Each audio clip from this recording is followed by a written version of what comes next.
गरीबी पुरुष को और अमीर स्त्री को नंगा कर देती है। स्त्री की सबसे बड़ी शक्ति उसकी मर्यादा और लज्जा है।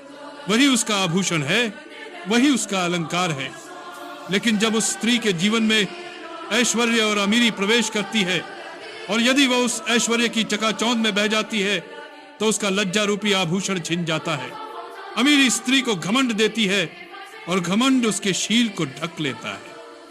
जैसे जैसे ऐश्वर्य बढ़ता है वैसे वैसे उसकी विनम्रता घटती है। धीरे धीरे वह यह भूल जाती है कि उसकी वास्तविक शक्ति उसका सौंदर्य या धन नहीं बल्कि उसकी मर्यादा है।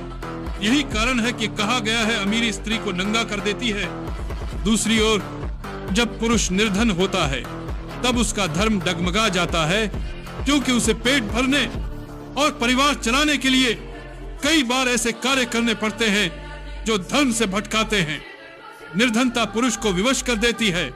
उसका विवेक और साहस दोनों कमजोर पड़ जाते हैं। और जब स्त्री अमीर होती है और धन के अहंकार में बहक जाती है तब वह अपनी मर्यादा खो बैठती है। वह अपनी लज्जा से दूर हो जाती है और अपने शील को त्याग देती है।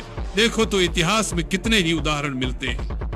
राजा हरिश्चंद्र जब दरिद्र हुए तो उन्हें अपने धर्म की रक्षा के लिए विकट परीक्षा देनी पड़ी। समाज ने उन्हें उपहास का पात्र बनाया, परंतु उन्होंने धर्म का साथ नहीं छोड़ा। यही धर्म की कसौटी है कि दरिद्र पुरुष भी यदि धर्म पर अड़िग रहे तो संसार के सामने वह पुनः पूज्य बनता है। और दूसरी ओर देखो उन स्त्रियों को जिन्होंने ऐश्वर्य की लालसा में अपनी मर्यादा त्याग दी।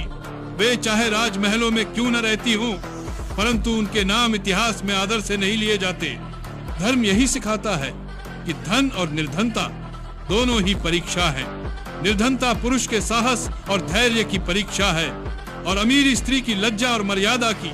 पुरुष यदि दरिद्र होते हुए भी सत्य और धर्म पर अडिग रहे तो वह सच्चा वीर है। स्त्री यदि अमीर होते हुए भी विनम्रता और लज्जा को धारण करे तो वह सच्ची देवी है। पुरुष यदि दरिद्र होकर भी धर्म को थाम ले तो वह साधु कहलाता है। और स्त्री यदि अमीर होकर भी लज्जा और मर्यादा में स्थित रहे तो वह देवी कहलाती है। यही धर्म का सत्य है और यही जीवन का उपदेश है कि मनुष्य अपनी परिस्थिति से नहीं बल्कि अपने आचरण और धर्म से महान बनता है।